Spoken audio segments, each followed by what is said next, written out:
What is up, guys? Welcome to the channel. Thank you for tuning in. So here we are. We've made it to YouTube.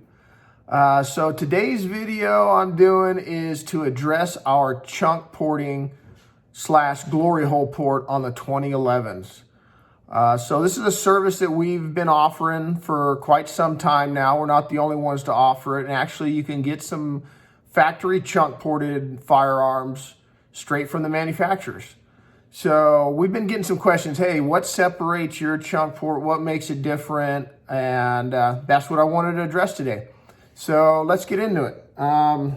Let's start with the slide.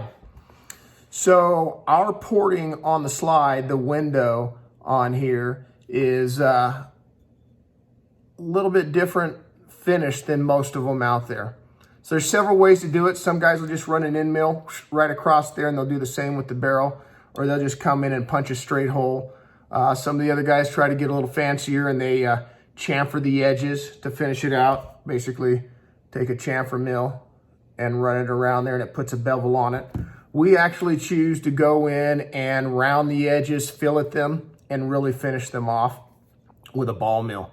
So it takes more time, more programming, got to run it a little bit slower, but we feel that it gives you a higher end, more custom, better quality finish of your window on your slide. You'll also notice there's no dovetail marks left over. Some of the manufacturers, some of the other shops out there providing the service, you'll see dovetail marks left in the corners, or sometimes even the whole line still are not getting the dovetail mark out of the window on there. So fully finished, filleted edges, rounded, and the profile mimics the profile on the barrel itself on there. So that's kind of what separates our slide window on our glory hole port compared to everybody else out there. Up next, the barrel. So this is a C2 barrel, so it's a little bit smaller of a port than you'd find on a Staccato P or a C or an XL or one of the larger platforms, or even the Prodigy on there. You see, obviously, that's a little bit larger of a port. And you'll notice the port almost looks square on there. So look at the corners, right? Almost looks square. Same here. Nice, tight corner radiuses. That's something else that we're doing that a lot of the other guys aren't. They're taking a larger end mill and they're creating their chamber in there and they're calling it good.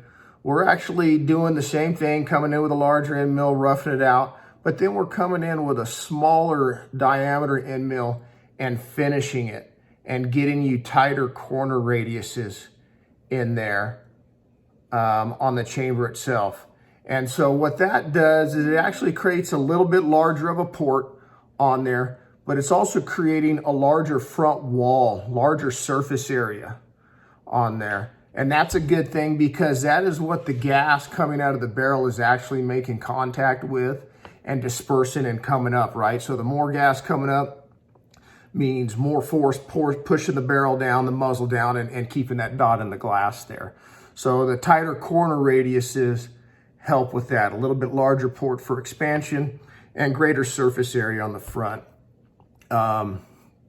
Backboard rifling on there, right? So the rifling stops where the chamber begins because we don't want the barrel or the projectile to leave the rifling, jump a gap, and then try and engage rifling again and stay accurate. And some of the guys are just running an end mill off the top. We're actually going in and creating a chamber inside there too. And then so after the back boring, after it comes off the CNC and we create the chamber, we take it over and we chuck it up in the lathe, right? And we're actually placing an internal crown. We're cleaning the threads and placing an internal crown on it on the lathe.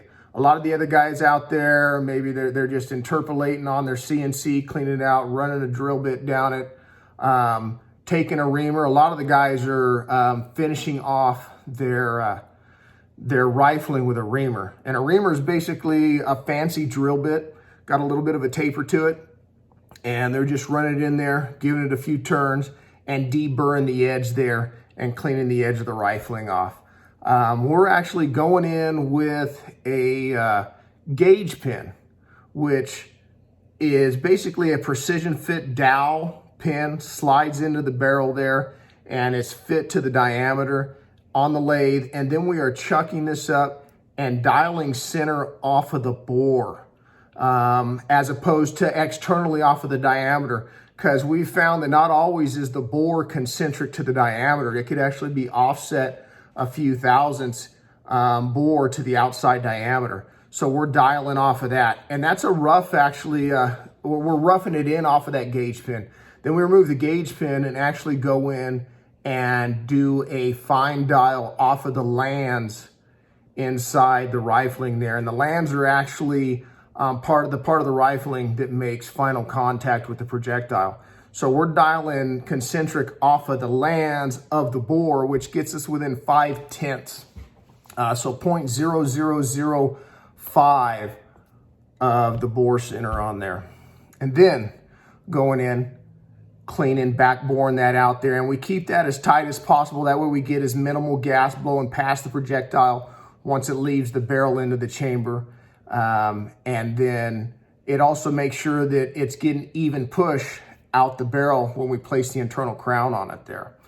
So backboard, larger corner radius, or I'm sorry, tighter corner radiuses, which gives you a larger surface area on the front wall to capture more of the gas and direct it upward.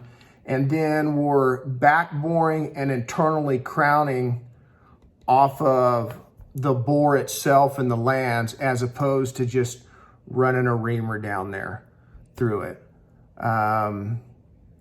So yeah, that's our glory hole port. Very similar process with the M&Ps, the Smith & Wessons, the Walthers, and other ones that we offer the glory hole port on. It's a little bit different because those aren't bull barrels and you're not getting that chamber, but you're still getting the same attention to detail and process of a properly shaped port, following the profile of your slide, nice and clean, filleted, rolled edges, and dialing off of the bore itself as opposed to externally, and placing a crown on those models too. So that's our glory hole port, guys. That's our version of the chunk port, and we do what we do, how we do it, because you guys deserve it. We want to bring a quality product and just make sure you guys are getting the best we have to offer. We are competitively priced. We're charging about what everybody else is charging, but you're getting more for your money. So appreciate your time. Thanks for tuning in, and stay tuned. We're going to be dropping more videos of behind the scenes and stuff like that on why we do and how we do what we do. Appreciate you guys. Thank you.